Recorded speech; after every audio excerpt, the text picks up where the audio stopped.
사막의 오아시스 같은 존재 TK를 알려면 뉴스민을 들어라. 대우경북 독립언론 뉴스민이 진행하는 모두의 뉴스민 시즌2입니다.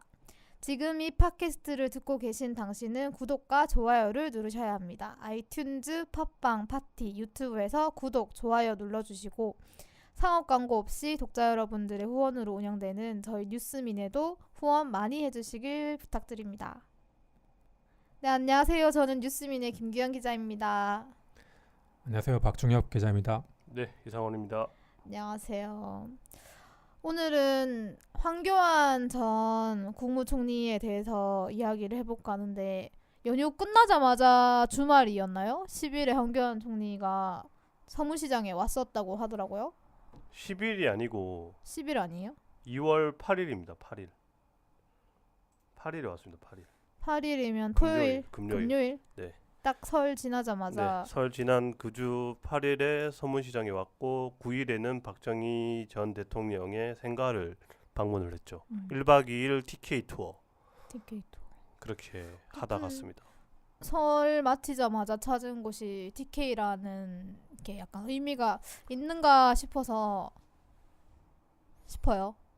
이분이 출생이 서울이거든요. 서울 출신인데 이상하게 대구를 출생이 서울이래. 이상하게 대구를 보통 찾아오는 정치인들은 보통 그렇지만 대구 출신들이죠. 박근혜 그러니까 대통령도 그렇고 뭐. 뭐 여기 대구 경북 연고가 있는 분들이 대구 경북을 찾아서 지지도 호소하고 뭐 향후의 어떤 자리를 도모하는 기도하는데 이분은 서울 출생인데 더군다나 아직 국회의원 어디 나오겠다는 얘기도 없는데 당대표 한국당 당대표를 두고 아무래도 대구 경북에 한국당의 지지자들이 많고 당원도 많고 권리당원도 많고 이러다 보니까 이리로 내려온다라는 게 대체적인 분석이고 아마 맞을 거예요. 그것 때문에 내려오는 거는 그거 말고는 이유가 없죠. 뭐 본인이 말하기로는 자기가 대구에서 근무도 했고 해서 대구와 인연이 깊다 뭐 그런 이야기를 하긴 했지만 근무 1년 하셨다면서요? 1년 조금 넘게 했죠. 그런데 뭐 그렇게 따지면 나는 저도 인연이 없는 것이 없죠. 저도 인연이 없는 것이 없는데 뭐 어쨌든 그런 분입니다. 그렇게 오고 있어가지고 저희도 한 번쯤은 이분에 대해서 한 번이 아니죠. 이미 여러 번 이분에 대해서 뭐 언급을 하긴 했지만 털어볼 필요가 있지 않겠나라는 생각이 들었고 더군다나 2월 13일이죠. 13일에 강은희 교육감 뭐 판결 이런 걸 때문에 많은 분들이 모르고 관심도 안 갖고 있지만 황교안 총리와 관련된 사건 하나가 대구 지방법원에서 또 판결이 하나 나기도 했거든요. 그래서 그거와 관련해서도 이야기를 하면서 황교안 총리에 대해서도 좀 이야기를 해보면 좋을 것 같습니다. 전 총리죠. 네. 네, 총리 시절 당시에 있었던 일입니다. 네, 뭐 일단은 다들 아시겠지만은 황교안 전 총리가 총리였던 2016년에 성주에 사드 배치를 결정을 했고 그 일로 인해서 성주에서 엄청나게 큰 충돌들이 있었고 그 충돌로 지금 검찰에 의해서 기소가 돼서 사법 처리되고 있는 분들이 꽤 있어요. 예. 꽤 있고 더해서 국가를 상대로 손해배상을 청구한 분도 있어요. 저희가 지난번에 한참 2018년도에 국정감사가 진행 중일 때 대구 고검, 대구지검 국정감사 과정에서 그 사건에 대한 이야기가 나와서 잠깐 설명을 하긴 했었는데 그 손해배상 청구 재판의 1심 판결이 2월 13일에 나왔는데 요거는 자세한 거는 박중혁 기자가 설명을 좀 해주시죠.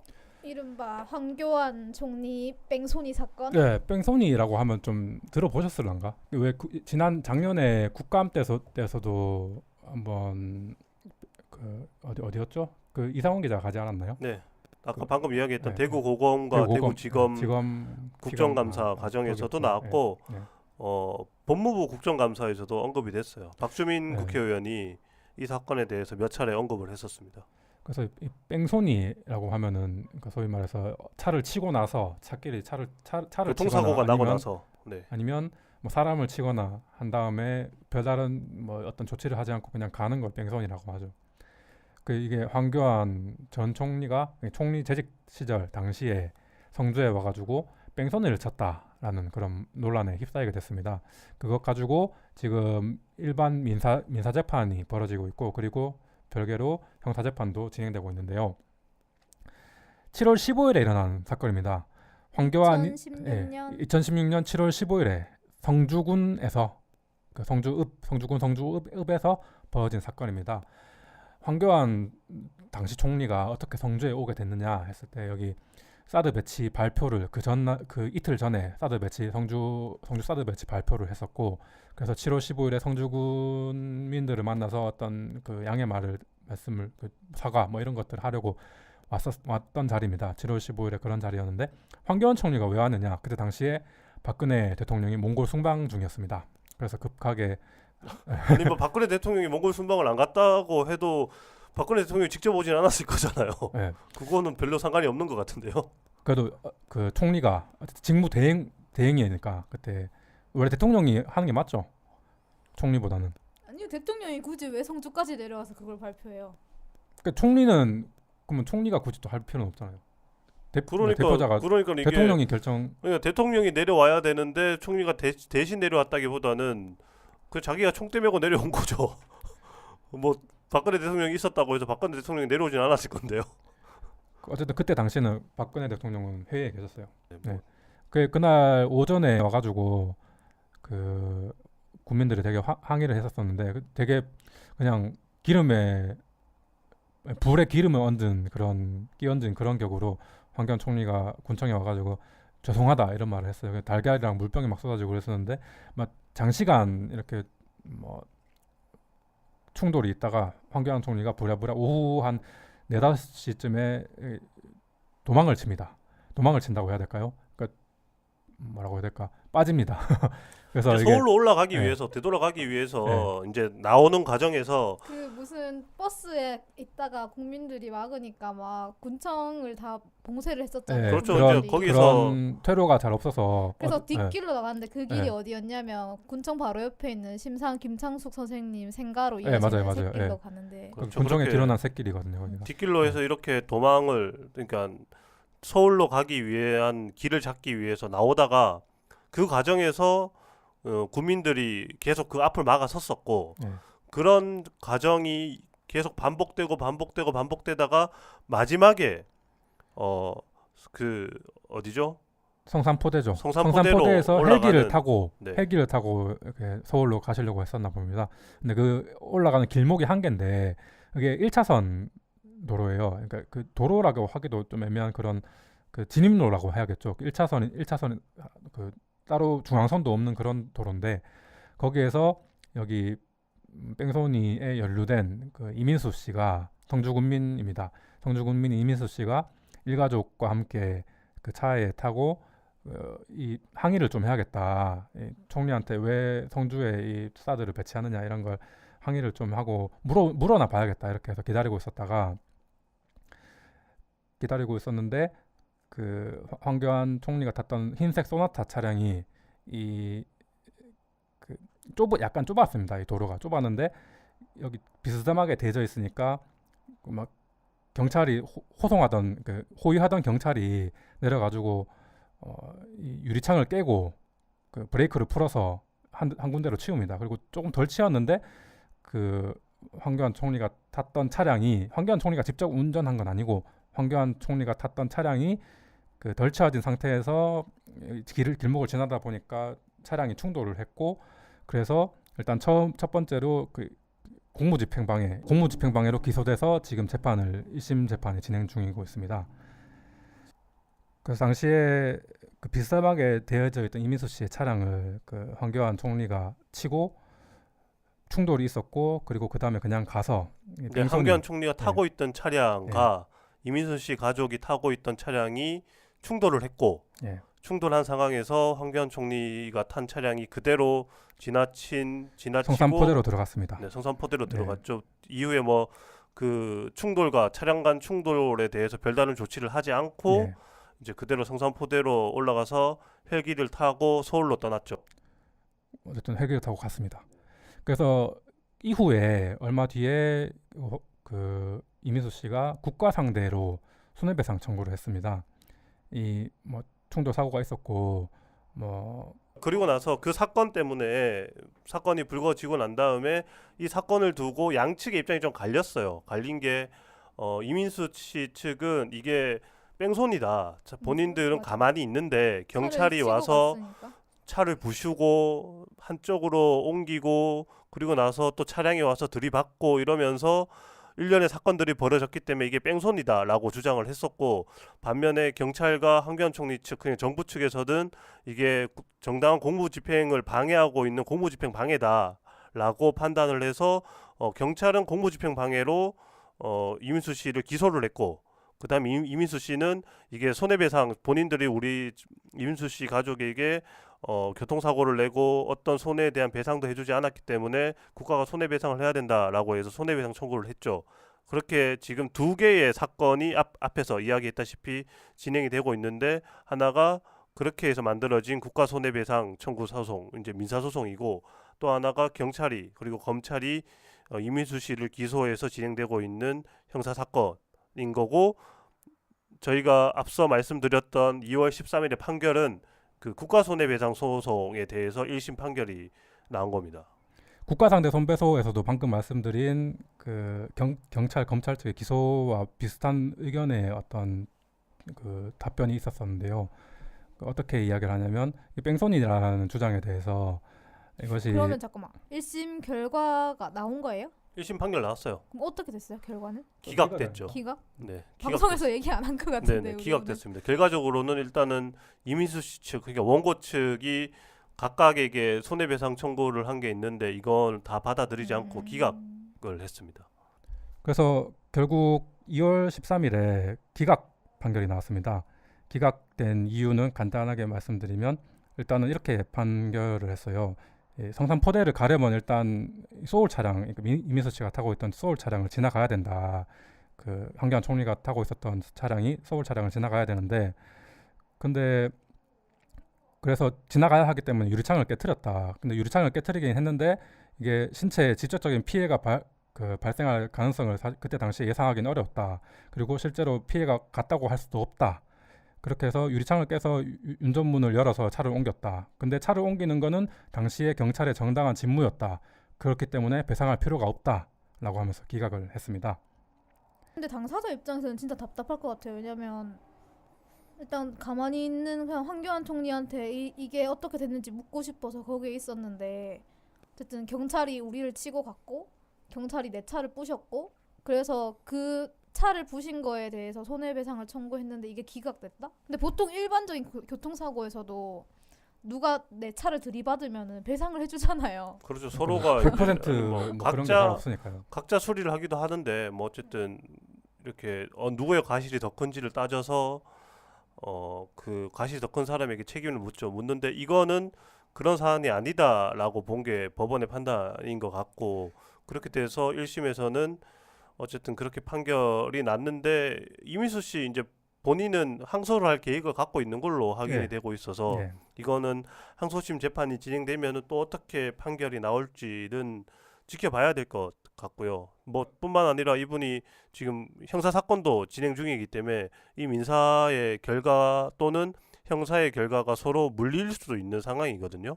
그래서 그런 부분들도 좀 잘 살펴봐야 되는 거고, 황교안 총리에 대해서 이 사건을 저희가 지금 언급하는 이유는 이민수 씨뿐만 아니라 황교안 총리가 당시에 사드 배치를 하는 어떤 결정을 하는 박근혜 정부의 주요 요직이 있었고, 그 결정 이후에 황 총리가 성주로 내려오는 바람에 생긴 충돌이었잖아요. 그때 굳이 앞에 저희가 뭐 박근혜 대통령이 내려와야 했니, 뭐 황교안 총리가 내려와야 했니라는 이야기를 하긴 했지만, 뭐 제일 좋은 거는 사드 배치를 안 한 게 제일 좋았고, 또 내려온다면은 그렇게 뭐라고 해야 되죠? 준비되지 않은 출두를 할 필요는 없었던 것 같은데, 아무런 준비, 마치 충돌을 뭔가 조장하는 듯이 내려와서 충돌이 일어났고, 그 일로 인해서 형사 처벌을 받는 분들이 지금 몇 분이죠? 형사 처벌을 지금 1심에서 12명 정도로 확인되고 있습니다. 12분이 전부 벌금형, 실형은 없어요. 네, 실형은 없고 최소 벌금형이 예. 얼마 정도인 거죠? 이게 다양한데 그날 당시뿐만 아니라 사실은 사드 배치 과정에서 다른 벌금을 받은 경우도 있는데 대부분 좀 많이 집중된 게 7월 15일 당시에 그 황교안 총리가 왔을 때 상황이 좀 많이 있습니다. 보통 대략 한 작게는 100만 원에서 많게는 600만 원 정도. 예. 작게가 100만 원이라고요? 예. 그러니까 여기 이 재판 과정에서 벌금이 지금 진행되고 와. 있는 사람들 중에서 최소가 한 100만 원 정도. 벌금 600만 원. 예. 최대 한 600만 원 정도가 지금 나왔습니다. 나왔는데 예. 600만 원, 최대 600만 원까지 받은 주민들이 이렇게 고생을 하고 있는데 황교안 총리가 별다른 말을 하고 있지 않다가 여기에 대해서 뭐 특별하게 마음이 어떻다거나 뭐 잘 정리가 됐으면 좋겠다거나 이런 말을 별로 하고 있지 않다가 앞에 저희가 처음에 시작할 때 황교안 총리가 대구를 자주 찾고 있다고 했잖아요. 1월 21일에 대구를 찾아왔을 때 저희 천영길 기자가 질문을 해서야 이제 네, 한마디 스스로 말한 게 말씀을 아닙니다. 네. 하셨습니다. 꼭 물어야지. 뭐라고 했냐면 뭐 천윤길 기자가 사드 배치 결정으로 경북 성주에서 있었던 갈등 때문에 주민들이 재판받고 이렇게 있는데 여기에 대해서 어떻게 생각하냐라고 물으니까 이렇게 말씀하셨다고 합니다. 나라를 지키기 위한 일에 같이 힘을 합하다가 갈등도 있었고 정말 안타깝게 생각한다. 한마음으로 화합하고 통합해서 나라를 되살리고 살기 좋은 나라 만드는 일에 힘을 합했으면 좋겠다. 뭐 하면 힘을 합하고 통합을 하다. 통합. 그놈의 통합. 지금 누구랑 힘을 통합진보당은 합하자는 별로 안 좋아하면서. 통합진보당을 해체시킨 게 자기의 업적이라고 자랑을 했는데 그건 통합이 아니잖아요. 그런데 어쨌든 뭐 그분들이 자기와 통합을 해줬으면 좋겠다라는 거죠. 마음의 상처를 본인들이 좀 어떻게든 치유를 하고 나는 미안하니까 나랑 같이 좀 도와달라. 그럼 뭐 벌금이라도 좀 대신 내주시던가. 맨입으로 어떻게 통합을 그러니까 해요? 선처를 부탁하는 탄원서라도 최소한 뭐 그러니까. 써주시던가 뭐 그런 어떤 모습을 보여줘야 통합의 아이콘으로 어떻게 등극이라도 가능할 텐데 이건 뭐 물을 때까지 말도 안 하고 있다가 아마 몰랐을 거예요. 이렇게 사람들이 12명이나 되는 분들이 지금 송사에 휘말려서 재판을 받고 있다는 것도 아마 관심도 없었을 거고 몰랐을 텐데 물으니까 그리고 아까 좀 정정을 하자면은 그 성주에서 지금 재판 받고 있는 분들이 12명인데 사드와 관련해서 12명인데 이날 그러니까 7월 15일 황교안 총리와 관련해서 그날 당일에 사건 때문에 재판 받고 있는 사람 6명입니다. 그것과 관련돼서는 네. 그러니까요. 이게 사드 배치 문제가 여전히 현재 진행형이고 인 상황에서 대구와 경북을 잇따라 찾아오신 황 총리가 성주를 아직까지 찾아가진 않았죠. 찾아가면은 가실 수 있을까요? 그런 또 못 담이 나올 수도 있는 분이니까. 있으니까 뭐 예, 근데 성주도 찾아가지 않고 이제 대구 경북을 계속 찾고는 있는데 성주는 아직 안 갔는데 한 번은 찾아가실 것 같긴 하고 대구는 이분이 지금 1월 21일에 처음 오고요. 처음 왔었고 그리고 2월 8일에 또 오고 두 번 잇따라 왔는데 거의 보름 정도인가요? 보름 아니군요. 한 20일 약 20일 사이에 두 번을 왔어요. 와서 처음에는 이렇게 기자간담회 첫날 1월 21일에 와서는 기자들과 만나서 이야기를 좀 나누는 과정을 거쳤고 거기에서 대여 투쟁력이 좀 약한 거 아니냐 뭐 이런 질문이 나오니까 통합진보당을 해산시킨 게 누굽니까? 뭐 이런 누굽니까? 류의 답변을 했다고 하죠. 그래서 자기가 그렇게 통합진보당을 해산시켰다. 그런 주역이다. 라고 이야기를 하면서 그런 걸 봤을 때 내가 투쟁력이 있다. 뭐 이런 얘기를 하고 싶었던 것 같은데 통합진보당 이야기를 하면은 아마 이분의 경력을 이야기할 수밖에 없을 것 같아요. 이분이 검사 출신이잖아요. 다들 알고 계시겠지만 이분이 경기고라는 서울의 그 명문 고등학교를 나와서 서울대를 가고 싶었지만 재수 끝에 실패하고 성균관대를 가서 사시에 도전을 해서 사법고시를 패스를 해서 검사의 길을 걸은 사람이잖아요. 근데 검사를 걸을 때 이분의 전문 영역이 공안이에요. 공안. 그러니까 검사로 통했죠. 그러니까 통합진보당 해산시킨 거에 대해서 뭔가 자부심을 가지고 있는 것과 이분이 검사로서 걸어왔던 길이 어느 정도 일맥상통하는 게 아닌가 하는 생각이 들더라고요. 이 말을 했다라는 이야기를 들었을 때. 더군다나 이분이 당시에 별명이 미스터 보안법 뭐 이랬대요. 귀엽네요. 그래서 국가보안법 해설이라는 책을 쓰기도 했고 공황 또는 이제 뭐 소위 이분들의 의식에는 그렇게 박혀 있겠죠. 빨갱이라고 하는 사람들을 때려잡는 데는 뭔가 일가견이 있었던 분이 아닌가 싶은데, 그러니까 이렇게 자신만만하게 통합진보당 해산을 자신의 투쟁력의 근거로 이야기할 수 있는 게 아닌가. 그건 오히려 감이 떨어지는 거 아닌가요? 정치적 감이. 이분이 정치를 해보시진 않았잖아요. 아니요, 오히려 그게 자신의 지지 기반을 모으는 방법이거나 또는 발언이라고 생각하실 수도 있죠. 지금 이분의 행보가 뭔가 합리적 보수 이런 게 아니잖아요. 소위 친박계를 안고 가겠다라는 게 이분의 전략인 거잖아요. 그런데 이제 박근혜 대통령이 전 대통령이 지금 옥중 정치를 하면서 이분에게 이분이 나를 돕지 않았다라는 어떤 뉘앙스의 말들을 함으로 인해서 뭔가 배신한 친박 이렇게 이미지가 만들어지고 있어서 약간 힘들어하고 계신 것 같긴 한데, 이분이 그런 경로를 거쳐서 친박근혜의 어떤 표를 결집을 하려고 하다 보니 대구 경북을 자주 찾는 걸로 보일 수밖에 없는 것 같기도 하고 그렇거든요. 그래서 지금 이분을 포함해서 오세훈 전 서울시장 그리고 김진태 의원 이렇게 세 분이 한국당 당대표에 도전을 해서 지금 이제 정당대 일정이 진행 중인 걸로 저희는 알고 있고 알고 있잖아요. 알고 있고 1월 18일에 이제 대구 경북에서 일정이 있어서 다시 내려오면은 두 달 사이에 3번이나 대구를 찾아와서 효과가 지지를. 있을까요? 그리고 저도 이제 그게 궁금해요. 우리가 얘기를 할 건 그거예요. 이분이 대구에 온 줄. 대구 경북을 와서 이렇게 어떤 행보들을 보이는 게 이분의 당대표 당선에 도움이 될까요? 어떻게 생각들 하시나요? 저는 그때 홍준표 대표 왔을 때 홍카콜라 왜 대구에서 게릴라 콘서트 할 때 서문시장 갔었는데 그때 시민들이 이렇게 얘기했거든요. 아니 뭐 홍준표고 오세훈이고 황교안이고 제발 따로 나오지 말고 다 같이 뭉쳐서 나오라고, 뭐 하는 짓이냐고 막. 그래 싸우지 말고. 제발 싸우지 말고 당이 지금 이 꼴인데 자기들끼리 싸워서 지금 되냐고 막 그렇게 얘기하시더라고요. 그래서 아직 자유한국당을 지지하시는 분들은 당이 좀 제대로 굴러갔으면 하는 좀 정상적인 당의 모습을 바라고 있는데 보였으면 하는 걸 바라시는데 왜 대표를 하겠다고 나오는 분들이 아직 자기들끼리 싸우고 있으면은 안 될 것 같고. 그 얼마 전에 권영진 대구시장이 페북에 올리셨잖아요.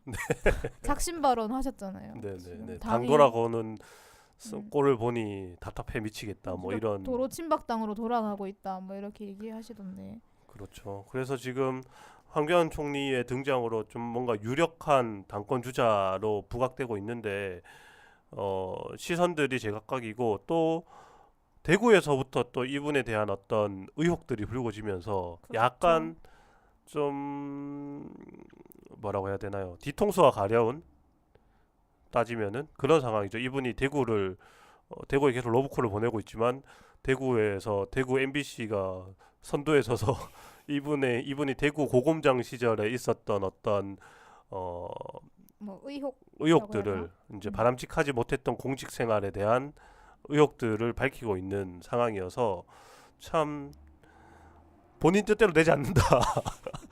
본인은 어떻게든 대구 경북을 안고 가고 싶은데 뜻대로 되지 않는다라는 게 조금 절실히 보이는 상황인 것 같아요. 이분이 대구 경북에 와서 하는 말마다 지금 논란이 되고 있거든요. 그렇죠. 통합진보당 해산도 그렇지만 9일에 경북을 찾아서 구미에 박정희 생가터를 찾은 다음에 거기서 했던 말도 지금 문제가 되고 있어요. 뭐라 하셨어요? 거기에서는 이제 또 배박 아까 이야기했잖아요. 배박 논란이 벌어지고 있는 거에 대해서 해명을 한다고 한 말이 박근혜 대통령을 자기가 얼마나 열심히 도왔는지 너희들은 모른다라고 하면서 당신들은 모른다라는 뉘앙스로 얘기를 하면서 결정적으로 했던 말이 그 당시에 그 박영수 특검의 수사 연장을 자기가 불허했다. 그런 걸 봤을 때도 내가 박근혜 대통령을 얼마나 도왔는지 알 수 있을 거다. 이런 뉘앙스로 얘기를 했거든요. 그렇게 얘기를 했는데 이제 그 말로 인해서 다시 논란이 생긴 건 그래서 황교안이 특검을 막았구나 라고 하면서 논란이 생겼고 민주당과 더불어민주당과 민주평화당이 거기에 대해서 이제 해명을 요구하는 성명도 냈고 시민단체에서는 오늘 고발까지 했어요. 이분을 직무유기죄로 네가 할 일을 안 했다라고 해서 고발까지 하면서 이게 또 뭔가 논란을 일으키면서 이분의 어떤 행보에 장애물로서 등장하는데 뭐 스스로는 장애물이 아니다라고 생각할 수도 있겠지만 이렇게 논란이 생겨서 뉴스가 나오면 정치인한테 좋은 거니까 그렇게 생각할 수도 있겠지만 어쨌든 와서 하는 말마다 문제를 일으키고 논란을 일으키고 왜? 있다. 좀 잘하면 라고 좋을 텐데. 볼 수 있을 것 같아요. 이분이 뭐 간단하게 대구 MBC에서 지금 잇따라 보도했던 내용들을 간단하게 보면은 이분이 대구에서 고검장을 할 때 기독교 CEO 클럽이라는 걸 만들었는데 이분이 절실한 크리스천이어가지고 기독교 CEO 클럽이라는 걸 만들었는데 이게 현재까지도 이 모임이 유지되고 있고 최근에 황교안 총리가 한국당 당대표로 유력하다라는 이야기가 나오고 차기 대선 후보로까지 막 언급이 되면서 이 CEO 클럽의 일원인 회사 대표들이 있거든요. 기업체 대표들이 있는데 그 기업체들의 주식들이 뛰었대요. 그래서 이른바 황교안 테마주라고 테마주. 언급되는 어떤 주식들이 있는데 이게 이 CEO 클럽에 있는 대표와 연관이 돼 있다라는 이야기가 나오고 있는 상황이고 더해서 이분도 병역 관련돼서 문제가 있었잖아요. 아까 이게 뭐 편집이 될지 어떻게 될지 알 수 없지만 아까 박준혁 기자가 단마진 이야기를 했는데 이분이 두드러기 때문에 병역이 면제됐잖아요. 몸에 두드러기 나는 것 때문에. 근데 아들은 병역을 이제 만기 전역을 하긴 했는데 병장으로 육군 병장으로 만기 전역을 하긴 했는데 그 병역 수행 과정에서 어떤 특혜가 있었던 게 아닌가 하는 의혹이 불거졌는데 이것도 이 기독교 CEO 클럽이랑 연관이 있는 거거든요. 이게 2009년에 황교안 총리가 대구 고검장을 하면서 이 CEO 클럽을 만들었는데 이 CEO 클럽 안에 이철희라는 당시에 대구의 2군 작전사령부의 사령관도 멤버였고 그 황교안 총리의 아들이 이 무렵에 입대를 해서 전주에서 훈련을 받고 있는 상황이었는데 훈련 끝나고 자대 배치 받을 때 전주에서 입대를 했는데 대구로 이렇게 내려와서 이작사로 배치가 됐다. 전주? 경남 전주? 그렇죠. 아 경남이란다. 전라도. 전라도죠. 전라도 전주는 전주. 전주에서 전북 전주. 네 거기에서 거기 거긴 이작사가 아닌가?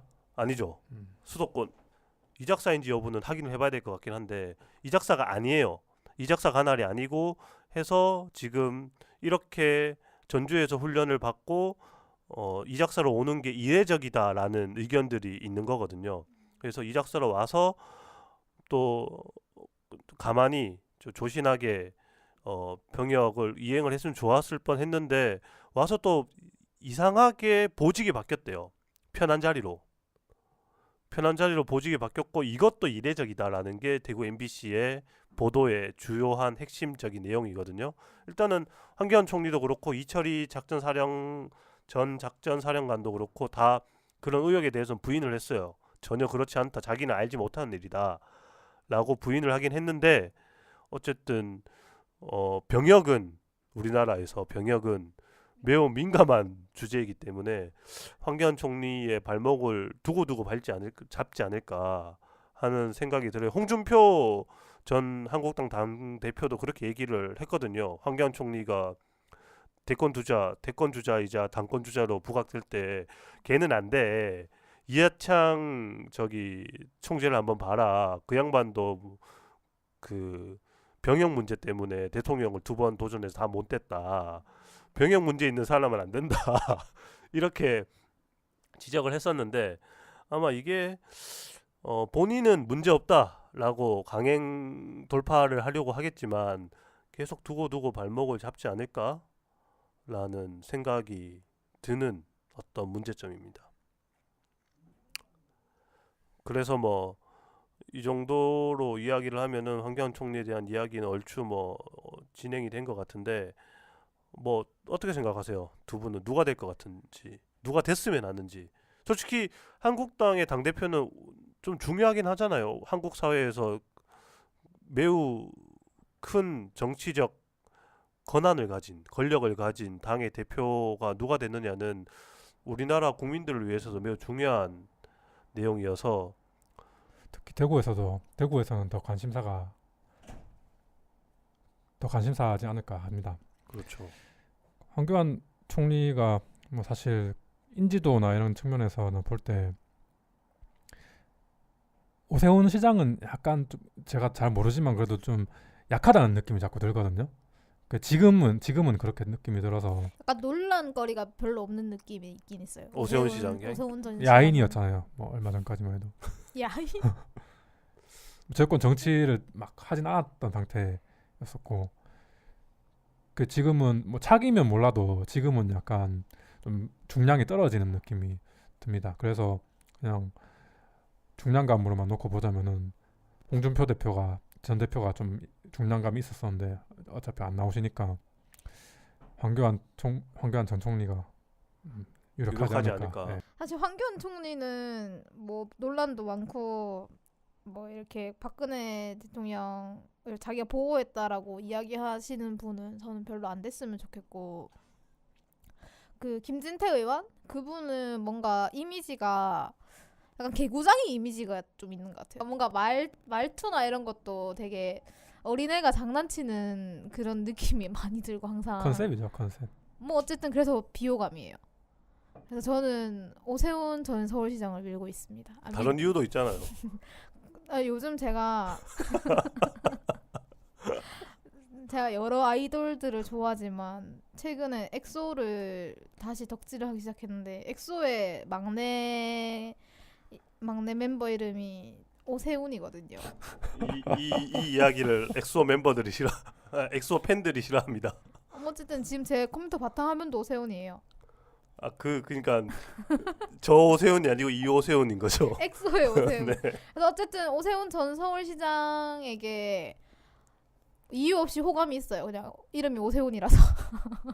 진짜 이런 말도 안 되는 일차원적이네요. 이유로 어쨌든 제가 그분은 뭐 제가 한국당 당원도 아니고 뽑을 것도 아니지만 굳이 뭐 선호도를 물으신다면 저는 오세훈을 밀겠습니다. 그러니까 한국 사회의 전반적인 미래를 위해서 어떤 사람이 됐으면 하냐라는 취지의 질문이었는데 이 두 분은 매우 그 취지와는 상관없는 근데 한국 사회의 답변을. 미래를 위해서도 오세훈이 됐으면 좋겠어요. 왜냐면 황교안 전 총리가 되면은 많은 자유한국당 지지자분들께서 시리에 빠지실 수도 있잖아요. 이게 당이 갑자기 망할 수도 있잖아.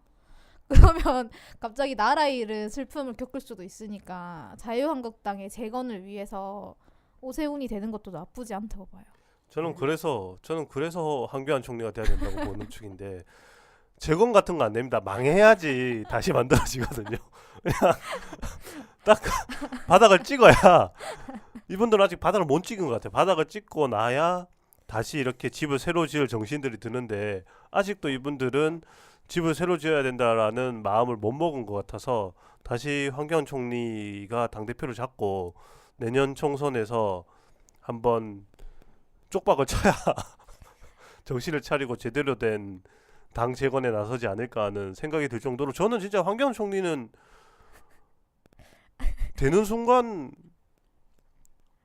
다들 그렇게 생각하잖아요. 도로 침박당 그러니까 탄핵의 원흉인 사람이 어떤 원흉이라고 하긴 좀 그렇죠. 원흉은 아니고 어쨌든 책임이 있는 사람이 탄핵 정국에 책임이 있는 사람이 당 대표로 돌아온다?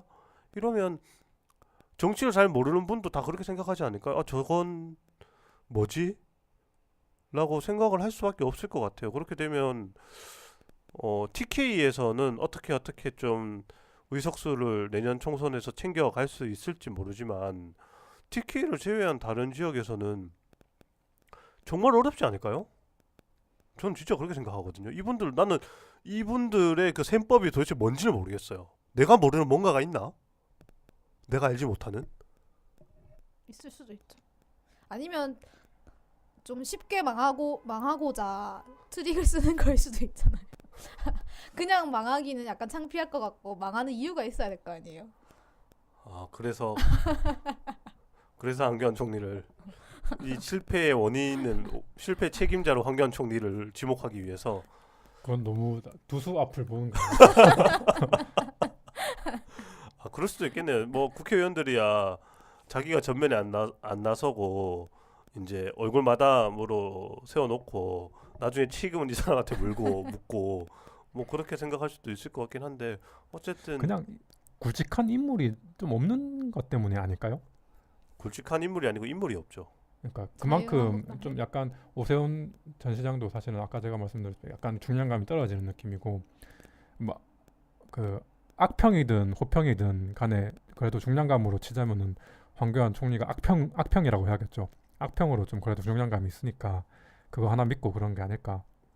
악평이라는 건 우리만의 생각일 수도 있죠. 뭐 호평 받는 쪽도 많으니까 뭐 어쨌든 그런 상황에서 우리 이것도 한번 내기를 해볼까요? 누가 될지 3명 중에? 아, 아니요. 이거는 너무 좀 저는 확실해서 그 내기에 돈을 쓰고 싶지 않아요.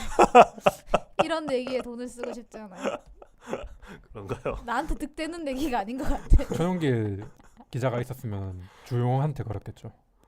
누구? 아, 지금은 걸 수가 없게 됐지만은 예전에 만약에 출마를 계속 저울질하는 상황이었다면은 주호영한테 아 조영 의원에게 아니, 지금은 아마 김진태 의원에게 걸 수도 있어요. 그분은 항상 꼴찌를 응원하는 사람이니까 최영길 아니, 기자는 대구 항상 출신이니까. 꼴찌를 응원하기 때문에 지금 대구 출신이 아무도 없잖아요. 그러니까 지금은 그러니까 없죠. 예. 김진태 의원을 응원하지 않을까 음. 하는 생각이 듭니다. 어쨌든 뭐 황교안 총리가 다음 주 저희가 방송을 할 때는 이제 막 빠지겠네요. 정당대에 막 빠지고 아마 조금씩 윤곽이 드러나지 않을까 싶긴 한데 그 다음 주 2주 후에는 뭐 가부 간의 어떤 결정이 나 있지 않을까 싶은데 그때 되면은 저희도 뭐 이야기할 게 있으면 한 번 더 이야기를 해보는 걸로 하고 그게 아니면 앞으로 이분을 언급하는 일은 없지 않을까 하는 생각이 드네요. 네, 그렇습니다. 저희 모두의 뉴스미는 매주 금요일에 업로드가 되고요. 아이튠즈나 팟빵, 파티, 유튜브에서 구독 누르시면 업데이트 될 때마다 알람을 받으실 수 있습니다. 구독 하시면서 좋아요도 눌러주시고 댓글도 많이 써주세요. 그래서 듣고 있다, 내가 지금 듣고 있다 너희를 이런 티를 좀 내주셨으면 외롭구나. 김규영 기자가 외롭다고 합니다. 좀 많이들 응답을 해주시기를 바랄게요. 그래서 구독 수가 쭉쭉 올라가는 그 숫자의 변화를 보고 싶습니다, 여러분. 그러면 오늘 방송은 여기서 마치도록 하겠습니다. 감사합니다. 수고하셨어요. 이거 좀 편집하기